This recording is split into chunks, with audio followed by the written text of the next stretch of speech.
We're here on our honeymoon, and we just got married, as a lot of people know. We've had a lot of time together, and romantic time, and driving time, and thinking time. And it's been really good. And it definitely seems like we're at a crossroads, or at least we're coming up to something bigger, I hope. Of course, between us, getting married is a huge step, really important personally. And our work is always growing, changing, moving along, of course, with the news and the things that happen. But it just seems like there's so much bigger something is just so much more out there. And I absolutely know we're thinking about it because we've had the chance to reflect. We're out here in West Texas, in the desert. We're away from civilization and watching movies and chilling out and listening to radio and stuff. And it's mainly just the two of us, and there's a few people out here if we really had to find somebody. It's a lot of gorgeous mountains. The sky and the sunset tonight was beautiful. We're close enough to food and the things we need to survive. I think we'll be all right, but we're basically away from civilization. And last night we got to go to what I think is the greatest observatory for civilians, for the little people, for the regular folks in the entire continental United States, at the McDonald Observatory out here near Fort Davis. It's in West Texas. It's up on the Davis Mountains, which are not record-setting mountains or anything. However, something about being out here just really sets the conditions. It's brilliant, clear skies. I think it's far enough away from any major cities that there's no light pollution to speak of. And it was a pretty good night, and we saw the stars, and through some very large telescopes they let the public look through, we saw Jupiter, which one time I also got to see Saturn through. We saw a nebula on Orion, a nebula of Orion, with a brilliant blue dust and 4 baby stars that, according to what they say or what they know about science right now, they say the gases are there and forming and they're incubating. These stars are coming into maturity of life. And they've been there 10,000 years, which is nothing for stars. But that predates, a lot of written civilization, not quite all of it. It predates, obviously, any of our lives here out there listening to this by quite a ways. And I guess stuff like that gives you the perspective. Looking at the moon from a different angle, from a real high magnification, and just being up there and seeing the stars in general in a different light. We saw some satellites moving through the sky. We saw the International Space Station, and a lot of constellations were pointed out to us. And it was amazing. It was amazing. It's just a great time to think about how big everything is. We also they screened an educational film called The Powers of 10. It's made by this couple back in the 50s or 60s called the Eames, I think. I've seen it before, but every time you see it, it'll make you think. It looks kind of dated. And who knows if the things they portray in there is being scientifically true. But the concept behind it, powers of 10, that as you move out into space, at first a short ways and then a tremendous space, and then in volumes of forever, and intervals of can't even measure it.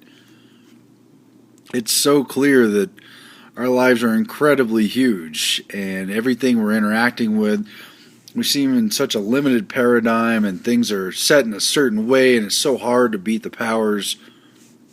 And then on the bigger perspective, it's just waves and patterns. And in the bigger perspective, we're just sitting on a giant flat disk in a spiraling galaxy that's within a universe that knows no limits. And the film, in the 70s, portrayed itself to know what's going on in our creation and our reality based off of a meter, right? So they know what's going on to, I don't know, several thousand, maybe 1 million light years or something away from us. They think they know how the patterns of space move and kind of what space clouds are like and how empty it gets out there after you pull back far enough from the pattern. And the second half of the film, you zoom in so far, you're into the cells of the body, way past the skin, you've browsed past the DNA and you're down to the smallest known particles, quarks inside of the nucleus of an atom, past all the little elements. And wow, it's just so big. I don't pretend to have an explanation for it all, but it's all happening on so many levels. Of course, the microcosm effect has to be there. What is so tiny somehow holds true to what is infinitely large. And we fit in between that. I guess we're in the zero zone. We're not infinitely small, but we're awfully small compared to the universe. I don't know quite what to take away from that. It's almost like there's a level where we're cogs of the machine, kind of moving along in society. But we have to remember, man really has no authority, any of it. Some of it might be good ideas, but all these rules in society and the things that have been set up and the way things are moving, the things that happen that are incredible, horrible, even though they're corrupt, unbelievable, some of the hypocrisies that are played out. But I guess we have to remember that man doesn't have any true authority over any of that. Just a minute. This is supposed to be a trial. Who says I'm guilty of anything? Where's your proof? The state needs no proof. We're kind of operating in our environment here. And there's so much more going on. There's patterns to it, and there's laws of the universe and laws of nature that we're following, and some of man's laws reflect that and seem reasonable under those conditions, and some of them are absurd and they're a tyranny against us and they're oppressing people. But we have to remember who's really in charge. You can call it God, you can choose not to call it God, as many people do. It's definitely not us. We're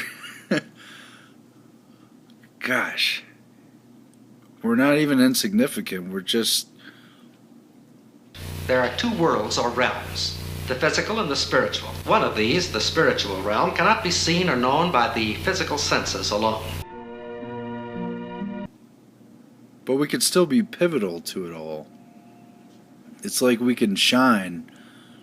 We can be carriers of the majesty that happens on all these scales, big and small and in between, the neutral size. Maybe we're the neutral size since it's our experience and we're taking at face value and we're seeing things through our own eyes and we're operating in our own dimension, our own space, and our own size. But there's a play going on. There's a huge theater reading. Somebody's got the script and it's being followed along. And if they've got the patterns right about what happens in space at these huge scales, then it's playing out and it's these crazy waves and spirals, and galaxies are getting absorbed into other galaxies, and black holes are emptying things out and preparing cycles to begin again, and entire stars bigger than our sun in spaces that we can't fathom, in places where our ships probably can't ever travel to, are playing out according to these same dramas and these same cycles, and their lives maybe are comparable to ours, just on different scales, but the same thing. But I guess I take from that we have to remember what we're doing is significant too, even as we appreciate and respect the fact that in the grand scheme we're not completely significant, but simultaneously we completely are significant. It is possible today to determine the exact chemical composition of a human body. If we were to make these tests one moment before death, and then again 1 moment after death, it would be obvious that something was missing. But it would be something that you couldn't see, weigh, measure, or put in a test tube. That something is life. We can't go around and think, I'm the most important person in this room, or I'm the most important person in this world. But at the same time, we're not insignificant. We're very important. And what we do matters, and for us to do the right thing, as we say, matters. And we could debate who's making the rules for that morality system and where we get the cues for what's truly important, where we get the cues for what it is that we're really supposed to do. What else can you do but hear that inner voice and try to look at the bigger pattern? I don't know, how do you balance the fact that you're completely significant and yet you're also not? I guess we're kind of riding the wave. It's incredible, though. Gosh, I wonder what they're not telling us the truth about what's really on the moon, or if it's made of cheese, or if it's a Star Wars drone base, if it's a Death Star, if it's a Truman Show base, if it's a Nazi UFO base. Like, you could see the layers of metaphor there. Is it really true, or is there kind of a hidden truth in that stuff? I really wonder if they're telling us the truth about any of the things they've photographed or figured out based on their measurements of light and their ability to send out probes. You have to imagine, with this government and the things they've been involved in, how much is not going to be subject to public disclosure. Everyone wonders about aliens, but the question's also put out there as a red herring. It's, as much as it would be important to life and game-changing, it's also put out there in a red herring fashion to kind of draw blood and muddy the water and cloud things up a little. And we're just going to wade through that as we can. I'm not here to tell you what exactly is true and what isn't. I haven't got any great insights based on scientific data no one else has gotten to see. A few years ago, it was quite popular to say, "I will believe nothing that I cannot see or handle or know with my physical senses." Today, this attitude is considered quite unscientific. But I do think that there's something we're trying to figure out.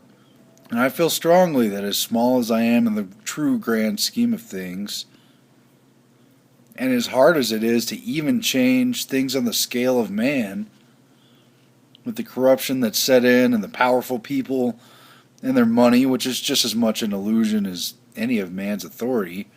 Propaganda as an art. Sabotage as a business. This nameless American city. But still, operating under that, it's so hard to just even change a few things, even a basic policy. But we've got to remember that it does make a difference somehow. I don't know exactly how it all figures in. But it's so plain to see sometimes when you get a chance, when you're at a crossroads, when you've had some big life events, or I guess just some time to kick back and look at the stars, or look through some awesome telescopes, which I do recommend anyone that has a chance to vacation in Texas. It's a fantastic sky up here. I'm still striving. I don't have the map. I don't know where it is we're going. This is the writing rock. It looks like someone has written on it. And yet, have they? Were it God or the forces of nature over eons, we could be fooled. Love you all. Much of modern science deals with very real quantities and qualities that are beyond the range of the physical senses. Do you realize that your most priceless possession is something that you can't see, weigh, or measure? I'm not always sure. I don't even know how many accomplishments I've really got on something that truly makes a difference. It's just, maybe it's the striving itself that seems to make the difference, or the fact that I can see through certain deceptions and others can't, or that I'm trying to show people the way to it, or I don't know how that adds up. I know it's not all in me. I mean, I figured that out a long time ago. I never had any illusions of being the best of the best or any of that.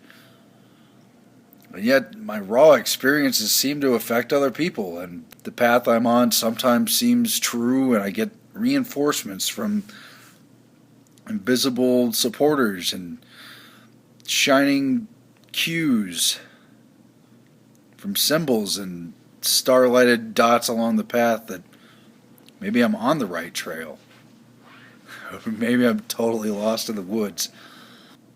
But it's all part of that big pattern.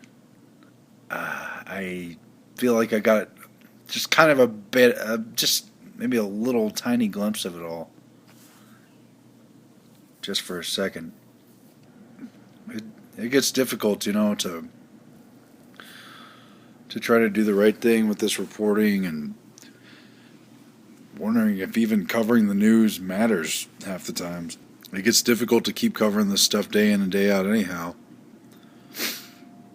Sometimes it might get boring, and sometimes it just seems like we're rehashing the same crap. Just kind of going on what is fearful or what's sensational enough to catch eyes when it's a current event, and people seem to think that's something that's really important. It's not a current event anymore. A 9/11, a JFK, a declassified CIA document. How important is that for us to take a few steps back and realize we were all duped into going along with something? You know, I saw 9/11 that day. I was in university, I was in my class, and my professor came up, and all he said was he was canceling class because of what had happened that day, and he had no words for it. And that was the first news I heard of it. I didn't know what he was talking about until we walked outside and we overheard some people chattering. We walked down the sidewalk next to the university, and they were already selling newspapers with the towers exploding, or with the towers being hit, rather, because they hadn't collapsed at that point. It was already headline news and for sale. A big event, really, actually, just like they portray in the JFK movie. When do they ever get on the street to tell you that up-to-date news? Well, apparently on the day that we're attacked, they're out there right away. Special edition. I know one of my friends has that somewhere. I went home, and that's when we finally turned on the TV. And they were replaying the towers quite a bit. And it wasn't too long before the collapse thing had happened, because this was all in the span of an hour. And watching the TV, the things they said, I recognized propaganda at that point because I studied news. I was in government studies, and we were talking about things, not of a 9/11 theme, but important, some worthwhile things. And I had seen an account about bin Laden, and it was about how horrible him and this Taliban group were and how they were determined to attack America. That was about June. It didn't mean anything to me at the time. I knew he had been blamed for the Cole bombings, he and his group, whatever, USS Cole bombings. But it was kind of like, okay, a story about the Taliban, a story about bin Laden in whatever it was, June, July, before the attacks. And I did start remembering it, though, that day that I had seen news about it, and I saw early on the way they were exploiting it. And I can't remember if they literally faded, I think they did, but if they didn't, it was as if they had faded the face of bin Laden over the towers once they had started collapsing, and they had that footage to loop over and over. And another key element here as we try to piece together who did this and why it happened. Report from CBS News that just 3 weeks ago, Osama bin Laden, the most wanted terrorist in the world, had promised an unprecedented attack on U.S. interests because of this country's support for the nation of Israel. What we're also being told is that the likelihood of this attack is that it's a coordinated attack that was brought together by various Middle East groups that were acting together, possibly in concert with Osama bin Laden. And it didn't take long, though, for it to set in. I mean, it was that day for me that I just looked at what they were showing, and I already knew the effect it was going to be having around the world. And once they started linking it to bin Laden in such a short time, it just sunk in me suddenly. Damn. They did this, I said to myself. I didn't know exactly who they was, but I didn't mean some shadowy terrorists who were the new worst enemy on TV. I meant somebody more like in charge or in the government or whatever. And it just hit me. They did this.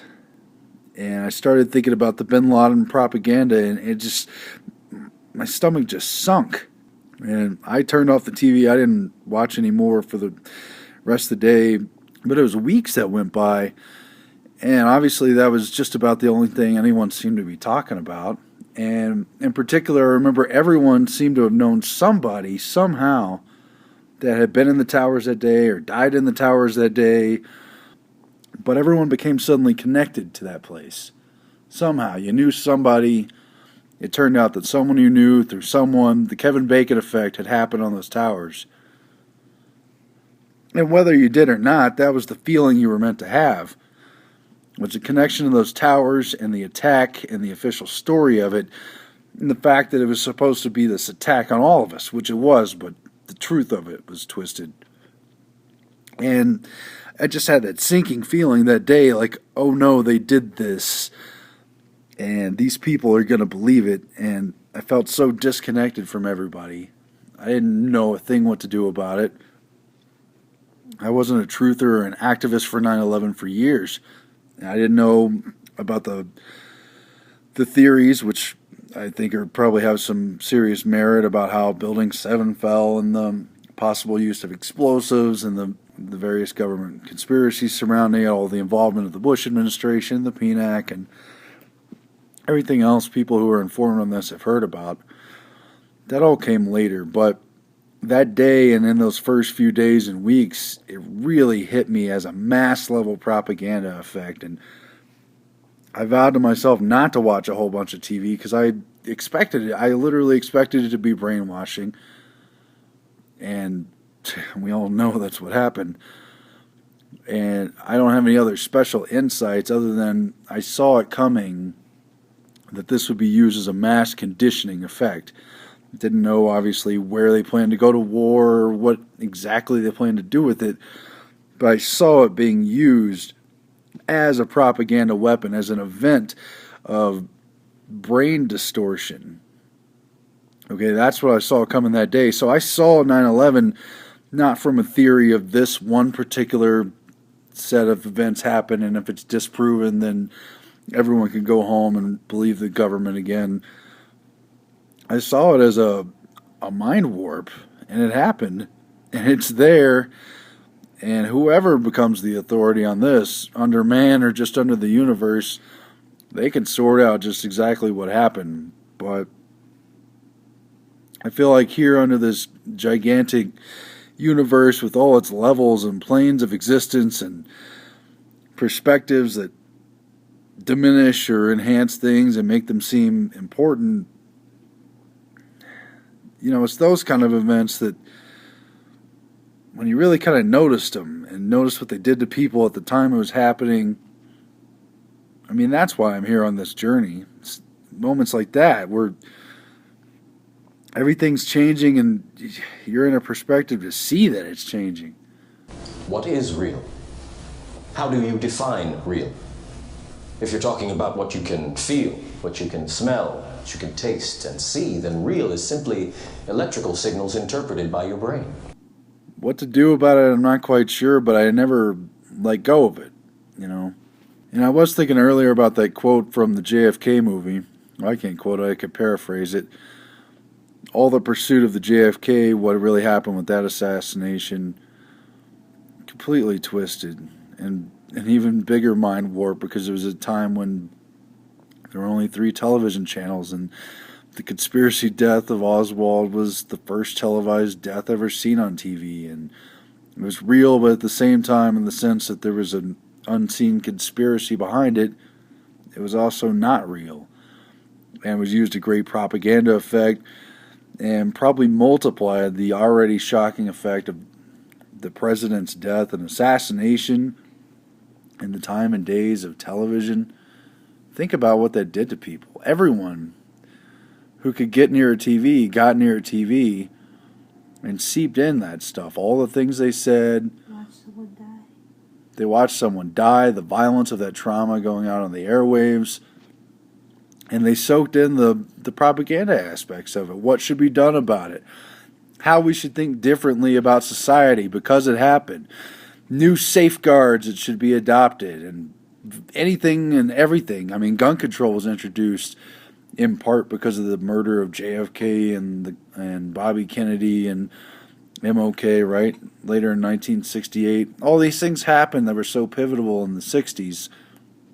And not all of it was because of the assassination or a side effect of it, but things got so twisted because of it. And they got inside everyone's head that day.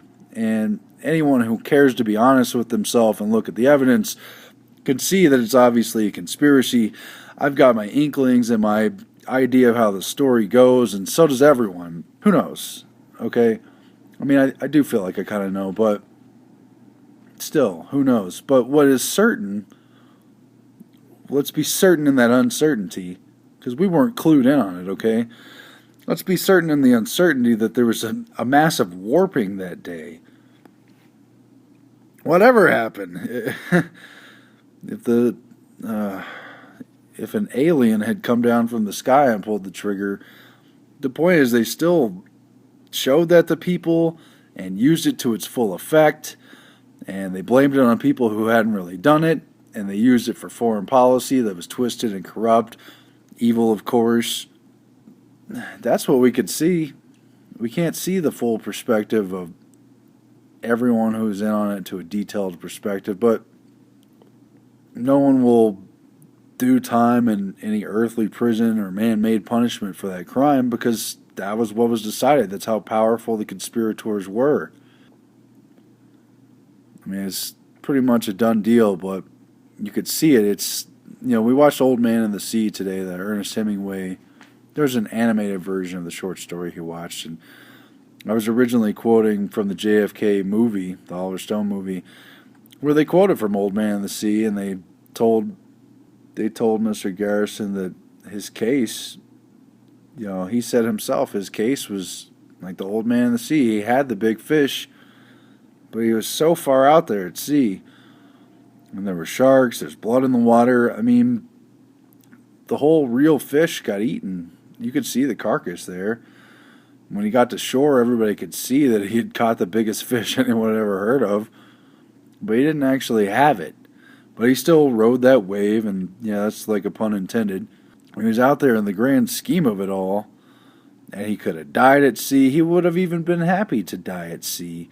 And he had perspective. It's so Greek in its scale because it makes up these little significant stories to chase around these larger unexplained events. And yeah, we know the sun comes up each day, it goes down, but of course history didn't know for a while that it didn't go up and down because the earth was flat or because the earth was the center of the universe. Those theories have been disproven. The official version of truth is what it is, of course, with the solar system and all that. And whether that pans out to be true or not, our perspectives have changed around that. And yet the pivotal nature of the sun and the moon, the stars and the sky and the sea, I mean, it just sounds cliche to even list those things off as big, important things in our life. But they're huge, especially if you lived before the time of technology, especially if you didn't set your watch around anything.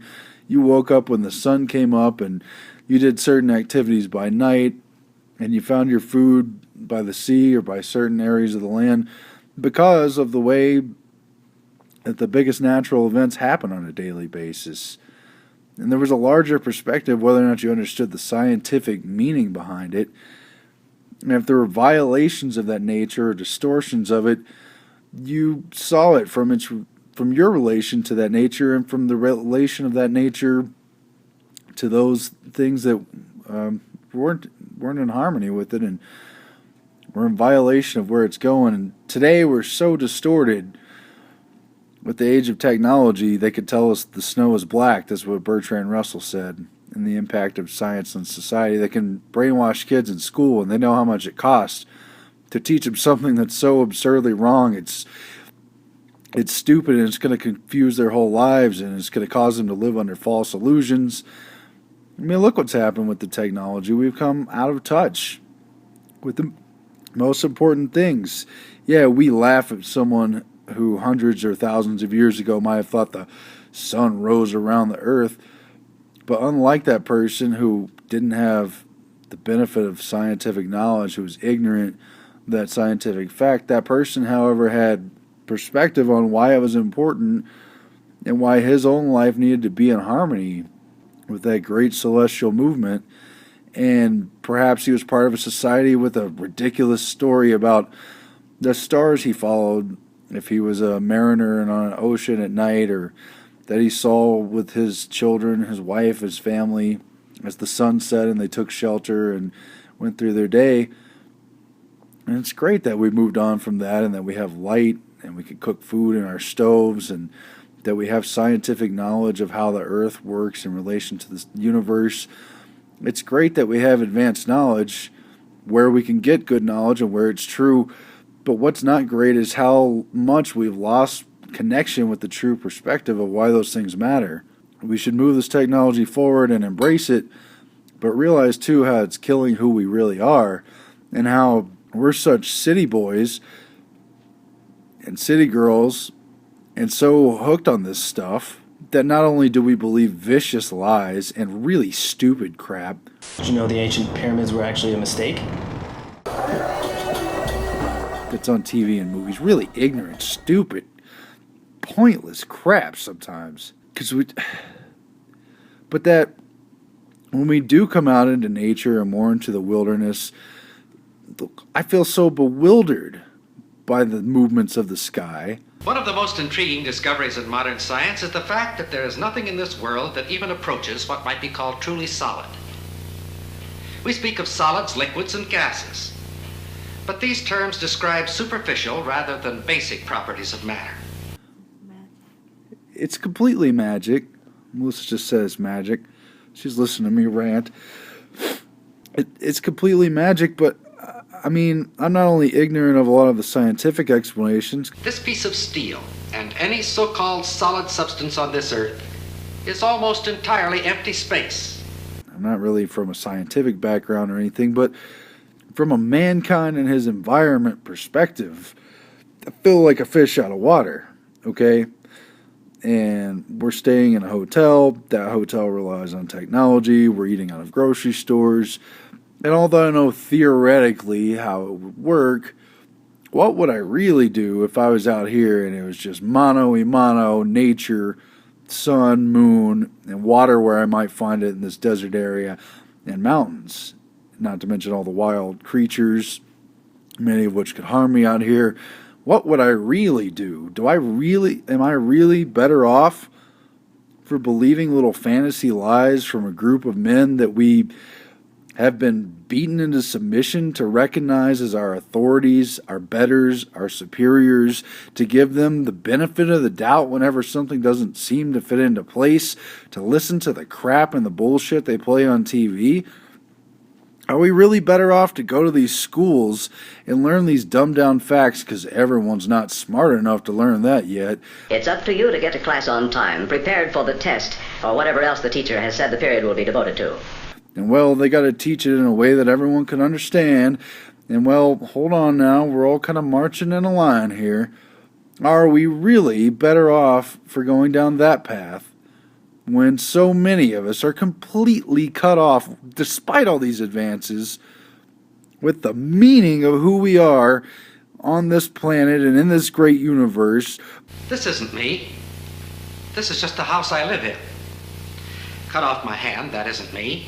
Cut off my arm, that isn't me. Of course, if you keep on whittling, you'll get me, I'll admit that, but nevertheless, this is just the house I live in. That we're so disconnected from not only the God of the Bible or the God of, but from the actual sky and sea and earth that's around us that we walk on and sometimes swim on and see with our eyes and our senses.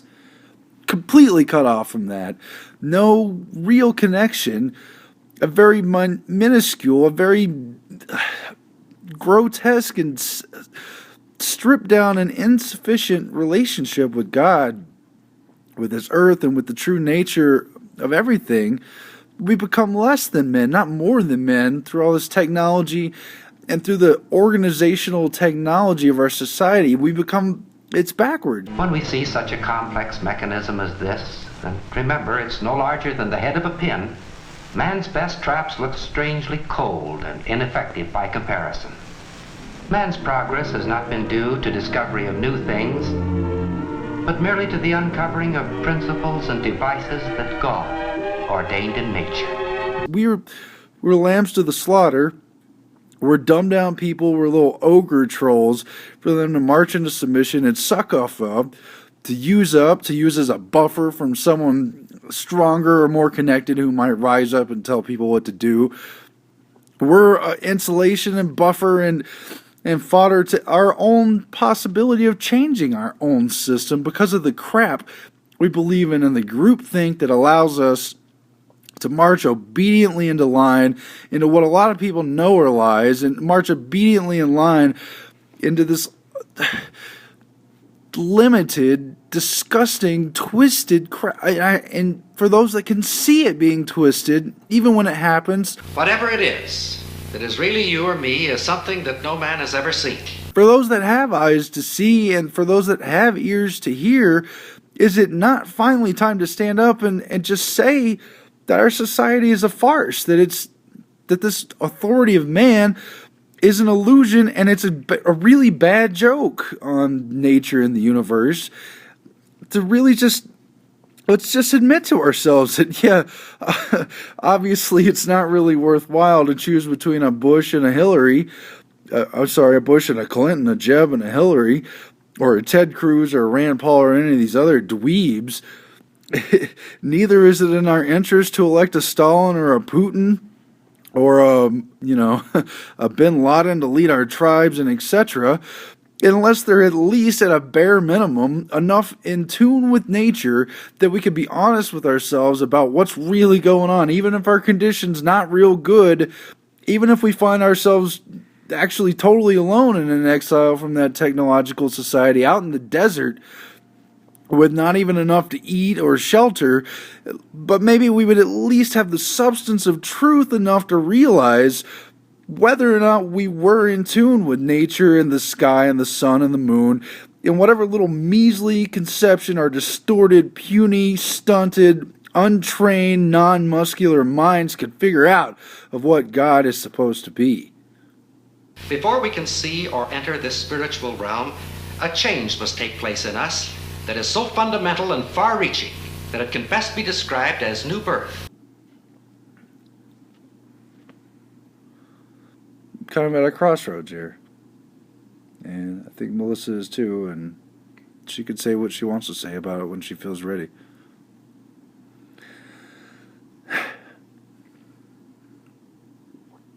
Yeah, that's what I think about the truth of things.